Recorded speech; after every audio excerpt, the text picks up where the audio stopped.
വെറുതെ ഇരിക്കുന്ന സമയത്ത് ചില ഡെസേർട്ടിനോടൊക്കെ ക്രേവിങ്സ് തോന്നാറില്ലേ? അങ്ങനെ പെട്ടെന്ന് തയ്യാറാക്കി എടുക്കാൻ പറ്റുന്ന ഒരു ഡെസേർട്ടാട്ടോ ഷെയർ ചെയ്യുന്നത്. മാംഗോ വെച്ചിട്ടുള്ള ഒരു ഡെസേർട്ടാണ്. അപ്പോൾ ഇതെങ്ങനെയാണെന്ന് നോക്കാം. ആദ്യം ഞാനിവിടെ ഒരു 10 ആറാറൂട്ട് ബിസ്ക്കറ്റ് ഒന്ന് പൊടിച്ചെടുത്തിട്ടുണ്ട് കേട്ടോ. അപ്പോൾ ഏതിലാണോ നമ്മൾ സെറ്റ് ചെയ്തെടുക്കുന്നത് ആ ഒരു ട്രേയിലേക്ക് അത് ഇട്ട് കൊടുക്കുക. അതിലേക്ക് 3 ടേബിൾ സ്പൂൺ ബട്ടർ മെൽറ്റ് ചെയ്തിട്ട് ഒന്ന് ഇട്ടിട്ട് മിക്സ് ചെയ്ത് കൊടുക്കുക. എന്നിട്ട് നന്നായിട്ട് തന്നെ ഒന്ന് പ്രസ് ചെയ്ത് കൊടുക്കുക കേട്ടോ. നന്നായിട്ട് തന്നെ സെറ്റായി കിട്ടാൻ വേണ്ടിയിട്ട് നന്നായിട്ട് തന്നെ പ്രസ് ചെയ്ത് കൊടുക്കുക. ഒരു ഗ്ലാസ് വെച്ചിട്ടൊക്കെ സെറ്റ് ചെയ്യാൻ പറ്റുന്നുണ്ടെങ്കിൽ അങ്ങനെ ചെയ്യാം. അതിനുശേഷം ഒരു 2 മാങ്ങ, നല്ല പഴുത്ത 2 മാങ്ങ എടുത്തിട്ടുണ്ട്. അതിൽ നിന്ന് കുറച്ച് പീസ് ചെറിയ പീസായിട്ട് മാറ്റി വെച്ചിട്ടുണ്ട് കേട്ടോ.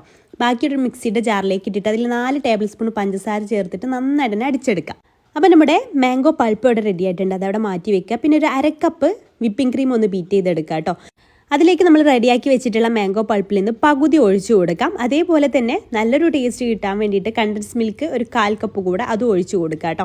എന്നിട്ട് വീണ്ടും ഒന്ന് ബീറ്റ് ചെയ്തെടുക്കുക. 1/4 കപ്പ് തന്നെ മതി, നമുക്ക് അത്യാവശ്യം ഓവർ മധുരമാവും, പിന്നെ അതിലും കൂടുതലായാൽ. എന്നിട്ടൊന്ന് ബീറ്റ് ചെയ്തെടുക്കുക. അപ്പോൾ ഈ ഒരു മിക്സ് റെഡി. നമ്മൾ സെക്കൻഡ് ലെയറിൽ കൊടുക്കാനുള്ള ഒരു മിക്സാണ് കേട്ടോ ഇത്. അപ്പോൾ അത് സെക്കൻഡ് ലെയർ ആയിട്ട് കൊടുക്കുക. എന്നിട്ട് നന്നായിട്ട് എല്ലാ ഭാഗത്തേക്കും ഒന്ന് പ്രസ് ചെയ്തിട്ട് ആക്കി കൊടുക്കുക. അതിൻ്റെ മുകളിലായിട്ട് ഈ ഒരു മാംഗോ പൾപ്പ് കൂടെ എല്ലാ ഭാഗത്തേക്കും സ്പ്രെഡ് ചെയ്ത് കൊടുക്കുക. എന്നിട്ട് ഒരു സ്പൂൺ വെച്ചിട്ട് ലെവലാക്കി കൊടുക്കുക. പിന്നീട് അതിൻ്റെ മുകളിൽ നമ്മൾ കട്ട് ചെയ്ത് വെച്ചിട്ടുള്ള മാംഗോയുടെ പീസസ് ഉണ്ടല്ലോ അത് ചേർത്ത് കൊടുക്കാം. അപ്പോൾ ഇത്രയേ ഉള്ളൂ, നമ്മുടെ കിഡിലൻ ഡെസേർട്ട് ഇവിടെ റെഡി ആയിട്ടോ.